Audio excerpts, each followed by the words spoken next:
Hello everyone, how are you? Fine. मैं शिप्रा अग्रवाल आज आपके लिए बायो की वीडियो क्लास 9th की फर्टिलाइजेशन इन प्लांट हमारा टॉपिक रहेगा। और अगर वीडियो पसंद आए तो प्लीज़ चैनल को लाइक करना, शेयर करना और सब्सक्राइब करना मत भूलिएगा। चलिए ठीक है, आइए स्टार्ट करते हैं। ठीक है, ओके। सबसे पहले फर्टिलाइजेशन देखिएगा। फर्टिलाइजेशन क्या होता है? What is the meaning of fertilization? Fertilization में यहाँ पर एस भी आता है और कई बुक्स में यहाँ पर जेड भी दिया हुआ है, तो इससे कोई भी कंफ्यूज नहीं होना है। ठीक है, देखिए, जब कोई एक मेल न्यूक्लियाई किसी भी एक फीमेल न्यूक्लियाई के साथ फ्यूजन करता है, ये इनके सिंबल है, मेल और फीमेल के सिंबल है। Fertilisation is the fusion of the male gamete, ठीक है, और nuclei with the female gamete और egg cell is known as fertilisation. और इस फ्यूजन से जो हमारा बनता है उसे हम जाइगोट कहते हैं।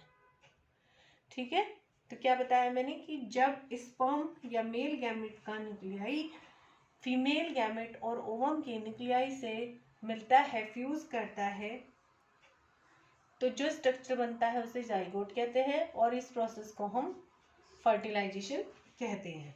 ठीक है, इजी है ये। अब अगर हम प्लांट्स की बात करते हैं तो प्लांट्स में आप सभी जानते हो कि जो मेल गैमेट होता है वो कौन होते हैं? पोलन ग्रेन्स में प्रेजेंट होते हैं। ठीक है, द मेल गैमेट और nuclei is present in the pollen grain. जब पोलन ग्रेन इस तरह से यहाँ पर पॉलिनेशन के थ्रू आकर गिरते हैं तो इनमें से कोई एक या दो इसको पेनिट्रेट कर देता है, स्टाइल को, स्टिग्मा को। ठीक है, स्टिग्मा होता है ये upper part of the ovary. ठीक है, ये ओव्यूल होता है, यहाँ पर एक न्यूक्लियस होता है, इस तरह से स्ट्रक्चर होता है। ठीक है, तो ये यहाँ से अपनी ट्यूब बढ़ानी शुरू करता है और इसके पास तक आ जाता है और इसका न्यूक्लियस जो यहाँ पर था इस ट्यूब से ऐसे धीरे धीरे यहाँ पर जाता रहता है और फीमेल के न्यूक्लियस से जो ओवम में प्रेजेंट होता है या एग सेल में प्रेजेंट होता है ओव्यूल में, तो उससे ये फ्यूज करता है और इस फ्यूजन की प्रोसेस को ही हम फर्टिलाइजेशन कहते हैं। ठीक है, और इससे जो ये बनता है प्रोडक्ट वो आपका जाइगोट होता है। अच्छे से समझ में आ गया आपको? तो अब हम पोलन ग्रेन के बारे में पहले भी पढ़ चुके हैं, बट हम यहाँ पर एक बात जानेंगे। जो पोलन ग्रेन होता है, ठीक है, उसकी कुछ जस्ट लाइक स्ट्रक्चर दैट, मतलब इस तरह की स्ट्रक्चर होती है इसकी। तो ये जो पोलन ग्रेन है इसमें 2 लेयर्स होती हैं, इनर और आउटर लेयर। जो आउटर लेयर होती है वो थिक होती है, टफ होती है, इसे एक्साइन बोलते हैं। इनर लेयर जो होती है थिन होती है, ओके, और इसे इंटाइन कहते हैं, ये भी टफ होती है। कहीं कहीं पर ये एक्साइन नहीं पाया जाता है, कहीं कहीं पर किसी किसी में, मतलब ये जैसे यहाँ पर इस तरह से हो गया तो इसे हम जर्म पोर कहेंगे। क्या कहेंगे इसको? हम जर्म पोर्स कहेंगे। एक दो जगह ये एब्सेंट टाइप का हो जाता है, तो यहीं से फिर ये इनर मेम्ब्रेन फट जाती है और आउटर ग्रोथ की फॉर्म में बाहर निकलती है और इसका न्यूक्लियस इसमें धीरे धीरे पास ऑन होता रहता है। फिर ये बड़ी होती रहती है और इतनी बड़ी हो जाती है, न्यूक्लियस बिल्कुल एच पे आ जाता है कि ये ओवम तक पहुंच जाए, ओवा तक पहुंच जाए। ठीक है, the pollen tube emerges out from these germ pores carrying a tube nucleus that forms 2 male gametes। इसमें 2 मेल गैमेट्स होते हैं, देखिए ये मैंने दिखाई भी हैं। ठीक है, 2 मेल गैमेट्स होते हैं, न्यूक्लियाई होते हैं, तो ये दोनों के दोनों आपके जेनेटिव होते हैं, बाद में जो डिसइंटीग्रेट होकर बाहर निकल जाते हैं। ओव्यूल, ओव्यूल ये देख रहे हो आप, ये ओव्यूल ओवरी में प्रेजेंट होता है। इट इज एनक्लोज्ड इन 1 और 2। इसमें भी 2 प्रोडक्टिव लेयर पाई जाती है और इसमें भी एक छोटा सा पोर होता है जहां से ये पोलन ट्यूब इसके एंटर करती है, जैसे हम माइक्रोपाइल कहते हैं। क्या कहते हैं? माइक्रोपाइल। इसके पोर को हम क्या कहते हैं? जर्म पोर, और उसके पोर को हम क्या कहते हैं? माइक्रोपाइल। ओके, तो ये ध्यान रखना है आपको। जर्म पोर जो होता है, उस जर्म पोर या जो माइक्रोपाइल है वही एक दूसरे से मतलब एंट्री करने का जो रास्ता होता है भाई, ओव्यूल में एंट्री करने का रास्ता है कौन है, माइक्रोपाइल। और जर्म पोर जो है ये इसका जो मेल न्यूक्लियाई है वो बाहर निकलने के लिए रास्ता है इनकी। ठीक है, ओके, समझ में आ रहा है आपको अच्छे से। Micropyle is generally at the lower and, lower and पर होता है ये, देखिएगा। And it is through the micropyle that the pollen tube enters the ovule, यहीं से हमारी जो पोलन ट्यूब है वो एंटर करती है। The multi layered body of the ovule is called nucellus in which is present an embryo sac. Nucellus कहते हैं इस अंदर वाले पार्ट को, इसी में हमारा एम्ब्रियो सैक होता है जिसके अंदर एम्ब्रियो रहता है, या फिर फ्यूजन के बाद जब इन दोनों न्यूक्लियाई की मेटिंग होती है, फ्यूजन होता है और उसके बाद जाइगोट बनता है, तो वो जाइगोट जो है इस एम्ब्रियो सैक में ही रहता है। पहले फ्यूजन से पहले या फिर फर्टिलाइजेशन से पहले इसके अंदर जो है आपके फीमेल गैमेट और एग सेल होते हैं, और उसमें दूसरी टाइप की भी सेल्स होती हैं, ये आपने पिछले चैप्टर में पढ़ चुका है, जो मेरी पहली वीडियो है उसमें आप ये देख सकते हो। ठीक है, उसकी जो सखी कोशिकाएं होती हैं या फिर उसकी जो उसको हेल्प करती हैं। अब देखो, जब ये पूरा इसके अंदर मेटिंग हो गई और ये आपका इस तरह से जाइगोट फॉर्म हो गया, तो उसके बाद जो आपका मैच्योर ओव्यूल है उसमें क्या क्या होता है। इसमें सबसे पहले इंटेग्यूमेंट होते हैं। इंटेग्यूमेंट कुछ टर्म्स है ये बच्चों, ध्यान रखनी है आपको, एक एक नंबर में आ जाती हैं और वेरी इंपॉर्टेंट है और इनको समझ में आना चाहिए अगर आपको बड़ी क्लासेस में बायो ऑप्ट करनी है, तो उसके लिए very important, these terms are very important. तो ये जो इंटेग्यूमेंट्स होते हैं ये क्या होते हैं, जो प्रोटेक्टिव लेयर, अभी बताई ना मैंने, एक या दो लेयर होती हैं ओव्यूल की, ऑफ ओव्यूल। ठीक है, जो ओव्यूल की प्रोटेक्टिव लेयर्स होती हैं, एक या दो होती हैं, उन्हें हम इंटेग्यूमेंट कहते हैं। उसके बाद माइक्रोपाइल, सेकंड टर्म ये भी मैं बता चुकी हूँ आपको, माइक्रोपाइल क्या होता है। माइक्रोपाइल वो स्मॉल पोर होता है ओव्यूल के जो एक एंड पर पाया जाता है, जिसमें से पोलन ट्यूब आपकी एंटर करती है। तो ये हो जाएगा a small pore at one end of the ovule through which pollen tube is entered.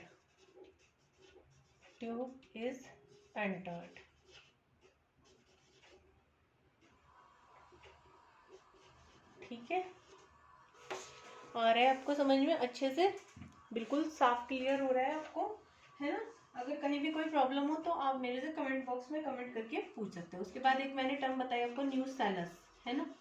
Nucellus क्या होता है, न्यूसेलस मल्टी लेयर्ड होता है, मेन बॉडी होती है ओव्यूल की ये, है ना, मल्टी लेयर्ड। ठीक है, जो है मल्टी लेयर्ड, कई लेयर्ड से बना होता है ये, मल्टी लेयर्ड पार्ट होता है और मेन बॉडी ऑफ ओव्यूल कहलाता है, main body of the ovule. Okay, तो ये आपको पता ही होने चाहिए। दो तीन टर्म्स हैं आपकी, एक मैंने अभी आपको बताया था एम्ब्रियो सैक, है ना, एम्ब्रियो सैक, एम्ब्रियो सैक।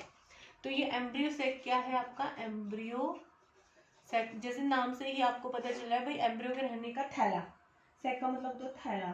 ठीक है, अभी इसमें मैंने बताई थी, देखो दो यहाँ पे सेल्स बनाई थी और आपकी जो है दो यहाँ पे होती हैं, दो यहाँ पे, तीन तीन, हाँ इस तरह से होती हैं ये सेल्स ना, 8 सेल्स होती हैं इसमें, 8 सेल्स इसमें प्रेजेंट होती हैं, जो एम्ब्रियो सैक होता है आपका, और न्यूसेलस के अंदर होता है ये।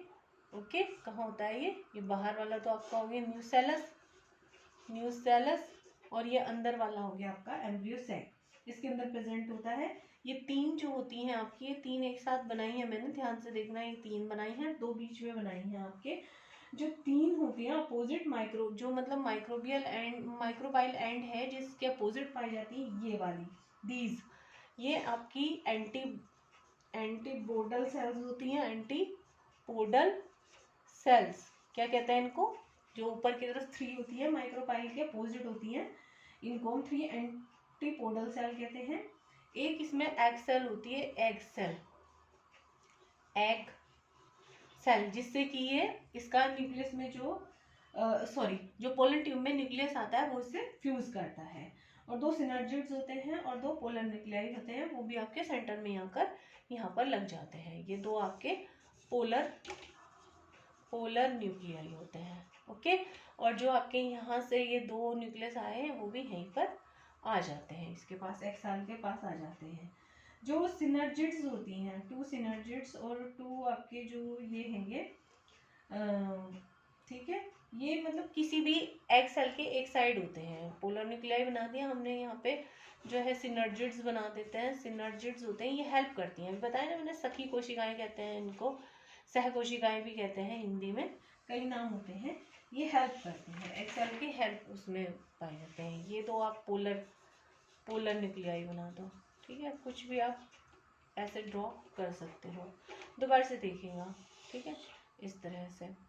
ये आपका यहाँ से जहाँ से एंट्री करी माइक्रोपाइल, ठीक है, उसके बाद ये दोनों न्यूक्लियस यहाँ एग सेल के पास पहुँच गए, तो ये आपके पोलर न्यूक्लियाई, और इसकी हेल्प करने को 2 आपकी होती हैं सिनर्जिड सेल्स, ठीक है, सिनर्जिड सेल्स, और एक एग सेल होती है आपकी, और ऊपर की तरफ जो है आपकी 3 जो एंटीकोडल सेल होती हैं, ये भी इनकी हेल्प करती हैं, ठीक है। इतना ही जानना है आपको, बहुत ज़्यादा इसके उसमें फंक्शन में नहीं जानना है आपने, ठीक है। तो ये आपका जो है मैंने पूरा स्ट्रक्चर आपको बता दिया है। इसमें किसी किसी बुक में ना ये अपोजिट भी बना हुआ है, इस तरह से भी बना है, तो ये नीचे की तरफ भी इस तरह से बना हुआ है, तो इससे कोई भी कंफ्यूजन आपको नहीं होना चाहिए, ठीक है। तो यहाँ से आप इस तरह से दोबारा से इस तरह से बना सकते हो, कैसे भी बना सकते हो, डायग्राम आप कैसे भी बना सकते हो, कोई जरूरी नहीं है। अब देखो, पोलिनेशन से लेकर फर्टिलाइजेशन तक, जो पोलिनेशन है आपका, पोलिनेशन टू फर्टिलाइजेशन, इसके बीच में क्या क्या होता है। पोलिनेशन आपको पता है कि भाई जब पोलन ग्रेन्स आकर किसी भी स्टिग्मा के ऊपर गिरते हैं, ठीक है, अगर उसी फ्लावर के गिरेंगे तो सेल्फ पॉलिनेशन होगा, दूसरे से आएंगे तो क्रॉस पॉलिनेशन, या फिर इसके पॉलिनेशन के बहुत सारे मीडियम्स हैं, आप पढ़ चुके हो, जिसने नहीं पढ़ा वो मेरी इससे पहले वाली वीडियो में देख सकता है, ठीक है। अभी मैंने ये आपको बता ही दिया है, एक्सिन और एंटाइन जो होते हैं, इसमें 2 न्यूक्लियस होते हैं, बताया आपको, एक जनरेटिव न्यूक्लियस होता है और एक आपका वेजिटेटिव न्यूक्लियस होता है, ठीक है। एक को हम GN बोलते हैं जनरेटिव न्यूक्लियस, और एक को हम बोलते हैं VN वेजिटेटिव न्यूक्लियस। और यहाँ पर मैंने आपको बताया ये एक जर्मपोर होता है, इधर भी ड्रॉ कर सकते हो आप, कहीं पे भी, यहाँ पर भी कर सकते हो, ऐसा कुछ नहीं है कि बिल्कुल बुक की कॉपी नहीं करनी है कैसे भी, ठीक है। तो यहाँ पर लेयर जो है थिन हो जाती है। अभी बताया है मैंने कि जहाँ से भी निकलेगा आपका ट्यूब, जहाँ से भी निकलेगी इस तरह से आउट ग्रोथ के फॉर्म में, तो ये दोनों के दोनों न्यूक्लियस यहाँ चले जाएंगे, और फिर आगे बढ़ते रहेंगे, जैसे जैसे पोलन ट्यूब आगे बढ़ती रहेगी, और माइक्रोपाइल में से जब ये अंदर जाएंगे तो दोनों के दोनों यहाँ पर आपके आ जाते हैं, ठीक है। और ये जो जनरेटिव न्यूक्लियस है, इसमें ध्यान रखना है डिवीजन होता है जब ये पोलन ट्यूब में इस तरह से पोलन ट्यूब के अंदर आ जाता है, जनरेटिव न्यूक्लियस जो होता है आपका, ठीक है। तो थोड़ा ऊपर उड़ा देते हैं, ये देखिएगा, जैसे ये आपने पोलन ट्यूब की ग्रोथ दिखाई है, तो यहाँ पे 2 न्यूक्लियस थे आपके, जनरेटिव और वेजिटेटिव। तो ये जो जनरेटिव न्यूक्लियस होता है, इसमें यहीं पर डिवीजन होता है, और इससे फिर 2 न्यूक्लियाई बन जाते हैं, और ये एक आपका वेजिटेटिव न्यूक्लियस अलग ही रह जाता है, ठीक है। तो जो आपके जनरेटिव न्यूक्लियस से 2 बने हैं, ये डिवीजन होके, उनको हम मेल न्यूक्लियाई कहते हैं, मेल न्यूक्लियाई। ध्यान रखना है आपको, कंफ्यूज नहीं होना है, थोड़ा सा ये चैप्टर टफ है, लेकिन मैं आपको बार बार ये इसलिए अच्छी तरह से समझा रही हूँ, ठीक है, आ रहा है समझ में। और ये आपका ट्यूब न्यूक्लियस, फिर जैसे ही यहाँ पर ट्यूब में एज में आ जाता है, तो वेजिटेटिव न्यूक्लियस को इस टाइम पर हम ट्यूब न्यूक्लियस कहते हैं। क्या कहते हैं? ट्यूब न्यूक्लियस, ठीक है। क्या कहते हैं हम इसको? ट्यूब न्यूक्लियस कहते हैं। ये जो ट्यूब न्यूक्लियस होता है, ये कुछ समय बाद डिसइंटीग्रेट हो जाता है, डिसइंटीग्रेटेड आफ्टर सम टाइम, ठीक है। कुछ समय के बाद ये अपने आप ही डिसइंटीग्रेट हो जाता है, बस वही 2 मेल न्यूक्लियाई रह जाते हैं जो यहाँ पर आते हैं, अभी बताया मैंने आपको। वही एग सेल से फिर बाद में आपके फ्यूजन करते हैं। आपको अच्छे से समझ में आ गया है? बहुत ठीक है। अब देखो, जैसे पोलन ट्यूब में 2 मेल गैमेट आ गए, और वो मेल गैमेट अब इसने अब दोबारा से देखते हैं हम, है ना। सपोज करो ये आपका एम्ब्रियो सैक है, यहाँ पे ये इसकी 3 एंटीकोडल सेल है, ये आपकी एग सेल है, और 2 आपकी यहाँ पर जो है ये सिनर्जिड्स हैं, ठीक है। अब ये इसने यहाँ पर अपना इस तरह से एंट्री करी माइक्रोपाइल के थ्रू, और अपने दोनों जो मेल न्यूक्लियाई थे वो छोड़ दिए, इस तरह से 3 6 और 2 8 हो गए हैं आपके, आगे आपको समझ में, ठीक है। तो 1 male gamete fuses with the egg cell of ovule, तो एक तो इन दोनों का फ्यूजन हो जाएगा भाई, मेल न्यूक्लियाई ओव्यूल सेल या फिर एग सेल से, ओव्यूल सेल की एग सेल से एक फ्यूज हो जाएगी और इसे ही हम जाइगोट कहेंगे। जो ये फ्यूजन से बन रहा है आपके, यही आपका जाइगोट है और इस प्रोसेस को हम फर्टिलाइजेशन कहेंगे। क्या कहेंगे? फर्टिलाइजेशन कहेंगे। और अब इसमें डिप्लॉयड होगा, यानी कि जो क्रोमोसोम्स का नंबर होगा वो कैसा हो गया? 2n हो गया भाई, क्योंकि n तो इसका था, है ना, और n इसका हो गया, तो n + n = 2n। डिप्लॉयड हो गया ये। ओके। अब जो दूसरा मेल गैमेट है वो आपका फ्यूज करता है इस डिप्लॉयड, जो ये डिप्लॉयड वाला न्यूक्लियस है आपका, इससे। ठीक है, तो अब ये डिप्लॉयड हो जाता है ना, 3n भाई, 2n तो हुआ था, फिर +n, ये तीसरा भी इससे जुड़ गया, तो अब ये इसमें क्रोमोसोम्स का जो नंबर है 3n हो गया, और तब हम इसे ट्रिप्लॉयड कहेंगे। क्या कहेंगे? Triploid nucleus. ठीक है, और अब इसको हम एंडोस्पर्म न्यूक्लियस कहते हैं। क्या कहते हैं? Endosperm nucleus. ठीक है, क्या कहते हैं हम? Endosperm nucleus. आगे समझ में आपको क्या होता है? दोबारा से देखो कि जो दो मेल न्यूक्लियाई हैं उनको ये पोलन ट्यूब यहाँ पर छोड़ देती है मेल गैमेट को एक्स सेल के पास।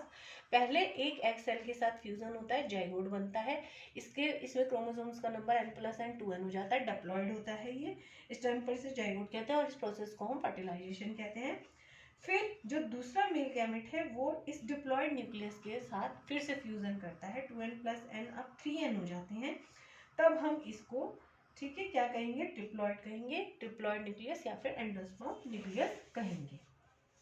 ठीक है, अब एक शॉर्ट फॉर्म में हम आपको चार्ट की मदद से बताने की कोशिश करते हैं, समझाने की कोशिश करते हैं। आई होप कि आपको बहुत अच्छे से ये समझ में आ गया होगा। कई बच्चों को नहीं समझ में आता है ये, तो अब बार बार वीडियो को रिवाइंड करके 1-2 बार जब देखेंगे तो प्रॉपरली आपको याद हो जाएगा, फिर दोबारा याद करने की जरूरत भी नहीं पड़ेगी। देखिए, एक चार्ट है, आपको इसको सबको प्रोसेस को शो करने के लिए। सपोज कि ये आपका पोलन ग्रेन है, ये आपका पोलन ट्यूब निकली इसके अंदर से आउटग्रोथ की फॉर्म में, और इस पोलन ट्यूब में अब जो पोलन ग्रेन के दोनों न्यूक्लियस थे, वेजिटेटिव न्यूक्लियस या फिर जिसे हम बाद में ट्यूब न्यूक्लियस कहते हैं। ठीक है, और इधर आपका जो है जनरेटिव न्यूक्लियस। ठीक है, ओके, आपको अच्छे से समझ में आ रहा होगा आई होप कि जनरेटिव न्यूक्लियस, ये आपका जनरेटिव न्यूक्लियस है। ठीक है, अब जो जनरेटिव न्यूक्लियस है मैंने बताया था, इसके अंदर आपके 2 मेल गैमेट है। क्या है? 2 मेल गैमेट है ना। ये भाई टूट जाता है, बताया था कि डिवीजन में, इसमें डिवीजन होता है और ये फिर दोबारा से 2 में टूट जाता है। तो एक मेल गैमेट तो ये हो गया आपका, और दूसरा मेल गैमेट आपका ये हो गया सपोज, है ना। तो ये मेल गैमेट सबसे पहले एग सेल से फ्यूज होएगा, अभी बताया मैंने आपको, और क्या बन जाएगा? डिप्लॉयड न्यूक्लियस बन जाएगा, है ना, जिसे हम जाइगोट कहेंगे। क्या कहेंगे? जाइगोट कहेंगे। और इसी से आपका एम्ब्रियो डेवलप होता है। कौन होता है? एम्ब्रियो डेवलप होता है। आगे समझ में अच्छे से। अब जो इसका ये वाला मेल गैमेट है, ये डिप्लॉयड न्यूक्लियस से फ्यूज करेगा, है ना, तो ट्रिप्लॉयड बना देगा। अभी बताया 3n बन जाता है, ट्रिप्लॉयड न्यूक्लियस बन जाता है। ट्रिप्लॉयड न्यूक्लियस आपका एंडोस्पर्म न्यूक्लियस भी कहलाता है, एंडोस्पर्म न्यूक्लियस, और ये आपका क्या बताता है? बनाता है एंडोस्पर्म बनाता है। क्या बनाता है ये? एंडोस्पर्म। ठीक है, ओके।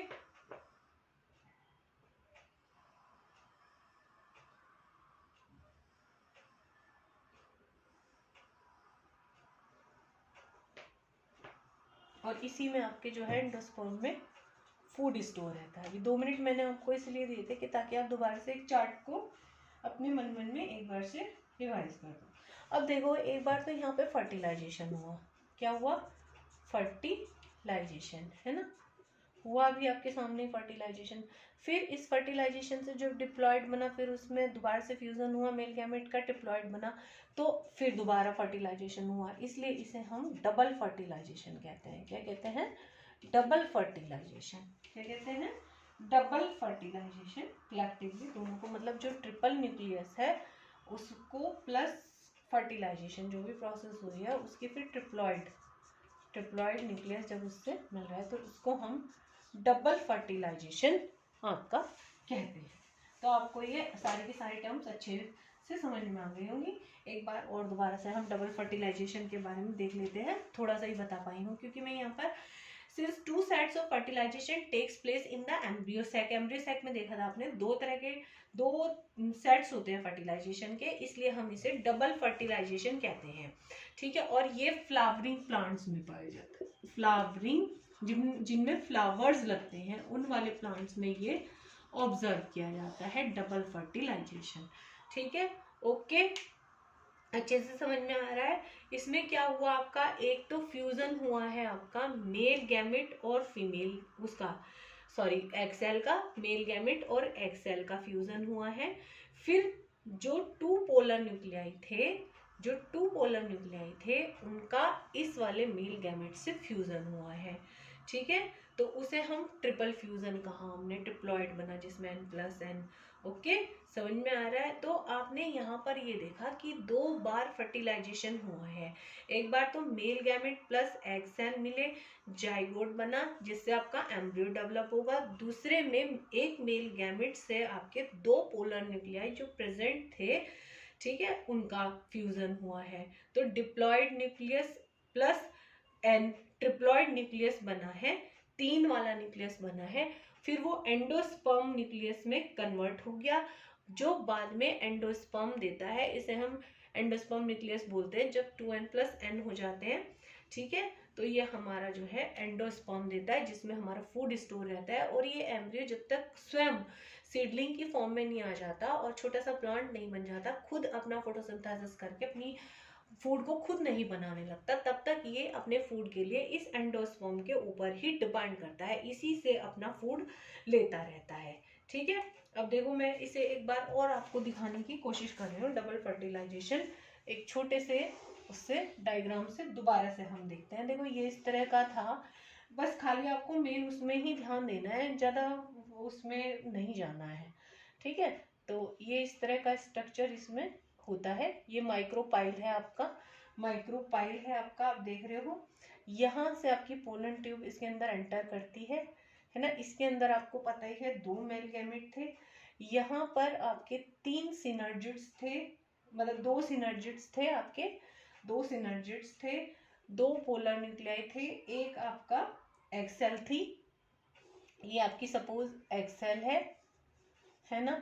ये 2 आपके सिनर्जिड्स हैं, ये 2 आपके पोलर न्यूक्लियाई हैं। ध्यान से देखना आप, ठीक है, बिल्कुल अच्छे से आपको बहुत प्रॉपरली समझा रही हूँ मैं, और ये आपको समझ में आ जानी चाहिए। ठीक है, अब ये देखो यहाँ से ये 2 मेल गैमेट आए है ना, और मैं आपको सिर्फ मेल गैमेट दिखा रही हूँ। देख रहे हो आप, ये मेल गैमेट आए, इसने इसके साथ फ्यूजन करा है ना, एक्सेल प्लस एक मेल गैमेट, 2n बना डिप्लॉयड। क्या बना इससे आपका, क्या बना आपका डिप्लॉयड एंड जाइगोट, और वो फिर किस में कन्वर्ट होगा, आपका एम्ब्रियो में, है ना। आगे वाली प्रोसेस समझ में। अब एक मेल गैमेट और बचा, ये वाला, ये जाएगा इन पोलर न्यूक्लियाई के पास, इससे फ्यूजन करेगा और 2n+n, देख रहे हो आप, ट्रिप्लॉइड बना है ना। इससे क्या बना, एंडोस्पर्म न्यूक्लियस, और इससे क्या बनेगा, एंडोस्पर्म, जिसमें कि आपका फूड रहता है एम्ब्रियो के लिए। अब तो आपको अच्छे से क्लियर हो गया होगा, बिल्कुल भी आपको इससे कंफ्यूज नहीं होना है। 2 बार फर्टिलाइजेशन हो रहा है तो इसलिए हम इसे डबल फर्टिलाइजेशन कहते हैं। जो ये आपका जाइगोट बन रहा है इसे हम सिनगैमी भी कहते हैं। क्या कहते हैं, इस प्रोसेस को सिनगैमी भी कहते हैं। ठीक है, तो अब जो बाद में रिजल्ट देखो आप क्या होगा, डबल फर्टिलाइजेशन के रिजल्ट्स क्या होंगे। अब जो ये जाइगोट बना है आपका, जाइगोट, ध्यान से देखना, ठीक है, ये जो आपका जाइगोट आपका बना है, इस जाइगोट के अंदर दोबारा से माइटोटिक डिवीजन होते हैं। कौन से, माइटोटिक या सोमेटिक, या फिर जो केवल सेल्स को बढ़ाने के लिए डिवीजन होते हैं। ठीक है, सिंपल डिवीजन होते हैं जिसमें 1 से 2, 2 से 4, 4 से 8, 16, 32 इस तरह से। ठीक है, उसके बाद 256 इस तरह से, 64, 256 इस तरह से सेल्स बनती रहती हैं, और ये आपका सीड में कन्वर्ट हो जाता है। इस तरह से माइटोटिकली डिवाइड होकर माइटोटिकली डिवाइड करता है और जाइगोट किस में कन्वर्ट हो जाता है, आपके सीड में कन्वर्ट हो जाता है। अब जो आपका ये एंडोस्पर्म था जो ट्रिपल फ्यूजन से बना था, आपके 3N है जिसके अंदर, ठीक है, ये नरिशमेंट देता है, मैंने बताया किसको, एम्ब्रियो को, ये जाइगोट को। ये जो जाइगोट से एम्ब्रियो बना, इसको कब तक, जब तक कि वो सीड जर्मिनेट होकर अपना एक छोटा सा उसमें से प्लांट नहीं निकल जाता, सीडलिंग नहीं निकल जाता, और वो अपनी फोटोसिंथेसिस खुद करके अपना फूड खुद नहीं बनाने लग जाता है, ठीक है, तब तक ये इसको नरिशमेंट देता रहता है, उसको ग्रोइंग मतलब ग्रो करने में फूड प्रोवाइड करता है। जो आपकी ओवरी थी, ठीक है, जो बाहर वाला, ये ओवरी जो होती है वो आपकी फ्रूट बनती है। क्या बनती है, फ्रूट। ओवरी क्या बनती है आपकी, फर्टिलाइजेशन के बाद जो चेंजेस आते हैं, ओवरी कन्वर्ट्स या develops into the fruit, and ovule, जो आपके ओव्यूल था स्टार्टिंग में जिससे जाइगोट बना था आपका ओव्यूल, वो आपका सीड्स में डेवलप होता है, ठीक है। तो ओव्यूल जो पार्ट था वो किस में डेवलप होता है आपका, वो सीड में डेवलप होता है, सीड्स बनते हैं उससे। जो आपका एम्ब्रियो सैक था पूरा का पूरा, एम्ब्रियो सैक, वो आपका जो है एम्ब्रियो में, इनटू द एम्ब्रियो पर सीड, सीड के अंदर जो एम्ब्रियो है उसमें डेवलप होता है एम्ब्रियो, जो नया आपका प्लांट बनाएगा, ठीक है, ऑफ अ सीड, ठीक है, जिससे प्लूमूल और रेडिकल निकलेंगे, दो पार्ट होंगे इसके, हाइपोजियल और, ठीक है, इस तरह से वो हम अगले चैप्टर में पढ़ेंगे। तो ये आपको पूरी समरी आई होप कि समझ में आ गई होगी, ठीक है। और जो आपके सेपल्स, पेटल्स, स्टैमन, स्टिग्मा और ये जो पोलन ट्यूब्स हैं, ये जो जितने भी बचे हुए इनके अलावा पार्ट्स हैं, वो सारे के सारे आपके एंडोस्पर्म न्यूक्लियस तो मैंने बताई थी, एंडोस्पर्म में कन्वर्ट हो जाएगा, ठीक है, वो सारे के सारे आपके झड़ जाते हैं, विदर्स भी हो जाते हैं, मतलब झड़कर वो बाहर निकल जाती हैं। तो ये आपको अच्छे से, आई होप फर्टिलाइजेशन की बहुत अच्छे से मैंने आपको समझाने की कोशिश की है, और मैं सोचती हूँ कि आपको बहुत अच्छे से समझ में आ गया होगा। अब हम फ्रूट और सीड के बारे में भी थोड़ा सा ही जान लेते हैं।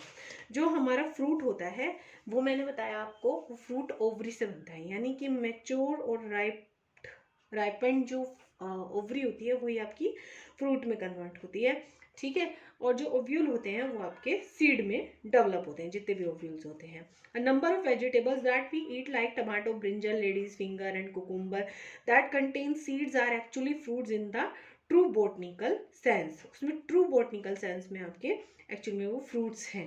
एक फ्रूट जो होता है उसके अंदर दो पार्ट होते हैं, एक तो पेरिकार्प जो आपकी ओवरी वॉल से डेवलप होता है, ठीक है, ओवरी वॉल से जो बनता है पल्प जिसे बोलते हो आप, उसे पेरिकार्प कहते हैं। गूदा जो खाते हो आप, जैसे मैंगो वगैरह में देखते हो आप, पेरिकार्प बोलते हैं उसको।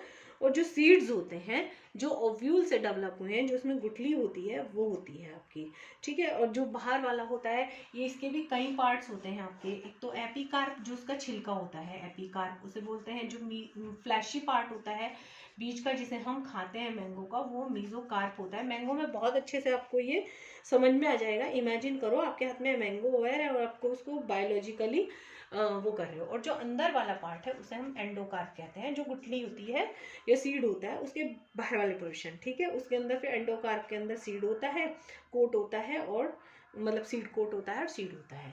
देखो आपको मैंगो ध्यान आ गया होगा, है ना, आपने बहुत सारे बच्चों का तो फेवरेट फ्रूट होता है ये। इस तरह से होता है भाई, ये पेरिकार्प हो गया, ये मीजोकार्प हो गया, एंडोकार्प हो गया, फिर यहाँ पर ये सीड कोट होता है, और ये आपका सीड होता है, सीड कोट, ठीक है। और ये आपका एपिकार्प, मीजोकार्प और एंडोकार्प हो गए, ठीक है। अच्छे से समझ में आ गया आपको। अब दो तरह के फ्रूट्स होते हैं, तो ट्रू फ्रूट्स होते हैं, फॉल्स फ्रूट होते हैं। जो ट्रू फ्रूट्स होते हैं वो राइपन्ड ओवरी से, जो राइपन्ड ओवरी है उससे डेवलप होते हैं, तो उनको हम क्या कहते हैं, ट्रू फ्रूट्स कहते हैं। जैसे मैंगो है आपका। एक कुछ फॉल्स फ्रूट होते हैं, उनमें क्या होता है, पल्पी एडिबल पोर्शन तो होता है वो, लेकिन ओवरी की वॉल नहीं होती, बल्कि की जो फ्लावर का थैलेमस पार्ट होता है, ये इस तरह से थैलेमस पार्ट था, आपको याद होगा थैलेमस पार्ट, और इसके ऊपर ये इस तरह से मान लिया इसका फ्लावर था, है ना, इस तरह से ध्यान करो आप। तो ये जो थैलेमस है ये आपका पल्प में डेवलप हो जाता है और इसी को हम खाते हैं कुछ फ्रूट्स में। The thalamus become flashy and succulent, ठीक है। Actual fruit lies with in the pericarp and is thin and discarded, जैसे कि एप्पल में, ठीक है। तो ये थैलेमस, इसमें फिर यहाँ पर ये बीच में आपके सीड्स होते हैं। तो ये फॉल्स फ्रूट होते हैं जो आपके ओवरी से डेवलप होकर पेरिकार्प, मेसोकार्प या फिर एंडोकार्प, जो अलग डिफरेंट पार्ट्स होते हैं उनसे डेवलप हो जाए। थैलेमस से जो है आपका फ्लैशी पार्ट डेवलप हो जाए, ठीक है। तो वो आपके फॉल्स फ्रूट कहलाते हैं, जैसे कि एप्पल हो गया, बनाना हो गया आपका, है ना। इस तरह से बहुत सारे हैं। कुछ ऐसे होते हैं पार्थेनोकार्पिक फ्रूट होते हैं, आपने बहुत सुना होगा ये, this is very important term, parthenocarpic fruit. क्या बता रही हूं मैं? पार्थेनो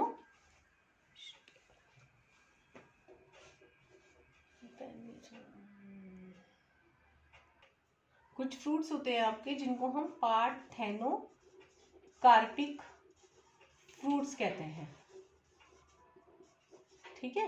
तो ये पार्थेनोकार्पिक फ्रूट्स क्या होते हैं आपके? Very important term.